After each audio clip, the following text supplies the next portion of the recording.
Hey everyone, today I'm going to show you how to find huge size emails using the sort feature in Outlook. Without any further ado, let's get started. First, open your Microsoft Outlook app and log into your account. Give it a moment to load all your emails so you can work with your full inbox. Once everything has loaded, you're ready to start finding those large emails that might be taking up valuable storage space. Navigate to your inbox pane where all your emails and email folders are located. This is typically on the left side of your screen and displays your entire email structure.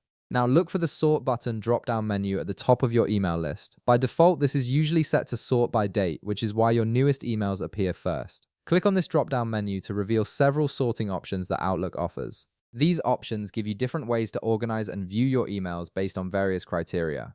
To find huge size emails using this sort feature, look for the Arrange by section within that menu. Here you'll see an option labeled Size.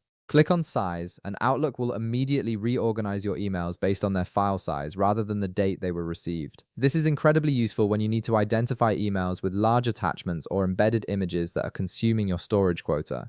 Now, here's an additional step to make sure you're viewing your emails properly from largest to smallest. You'll notice an up or down arrow icon next to the Sort button. Click on this arrow to toggle the sorting direction. This allows you to set the size sorting from largest to smallest or vice versa, depending on what you need. If you want to see your biggest emails first, make sure the arrow is pointing down, which indicates descending order. And that's it. You've now organized your inbox to display emails by size, making it easy to identify and manage those large files that might be cluttering your storage. This simple sorting feature can help you quickly delete or archive oversized emails and free up space in your account. If this video helped you out, be sure to leave a like, subscribe, and I'll see you in the next one.